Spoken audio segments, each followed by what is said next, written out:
Hello and welcome to my YouTube channel Dev IS Study Center. Today we will discuss about the territorial nexus. तो territorial nexus related है extent को extent से लेकर extent of law made by the parliament and state legislature.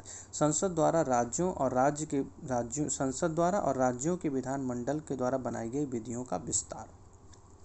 तो आपको पता है कि शेड्यूल 7 में 3 लिस्ट दी हुई है. लिस्ट 1 सेंटर के लॉ मेकिंग पावर के बारे में बात करता है, जहाँ पे लॉ सेंटर बना सकता है. List 2 there are subject where state can make the legislature. And list 3 is a concurrent list, जहाँ पे दोनों ही सेंटर और स्टेट लॉ मेकिंग पावर की एक्सरसाइज कर सकते हैं. अब होता क्या है कि इसमें जो है कई बार ऐसा होता है कि सेंटर और स्टेट के लॉ इनक्रॉच कर देते हैं, ओवरलैप कर जाते हैं एक दूसरे के ऊपर.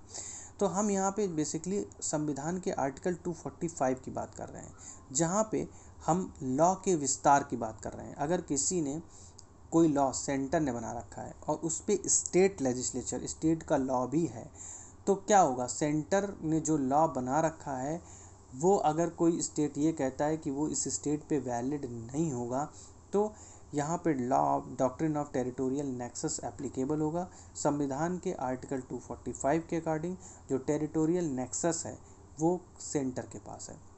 सो यहाँ पे there are following provisions. Parliament will make the law for whole और एनी पार्ट ऑफ इंडिया.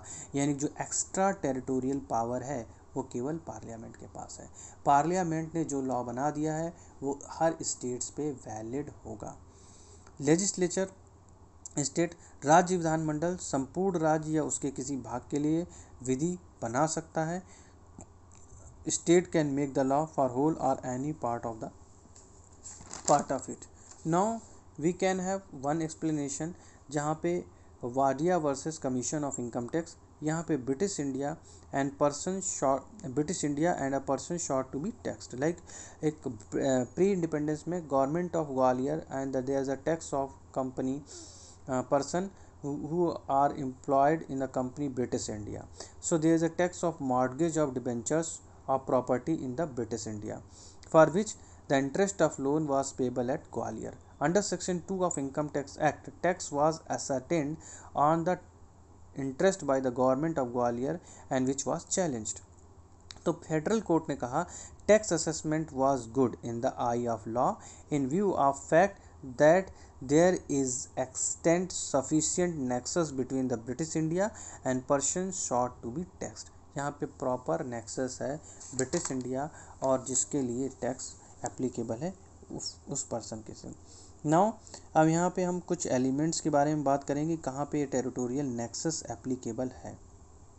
तो उसके लिए हम देखेंगे nexus must be real and not illusory. अगर इस तरह का कोई नेक्सस है, टेरिटोरियल नेक्सस है, तो वो रियल होना चाहिए, इल्यूजरी नहीं होना चाहिए. राइट.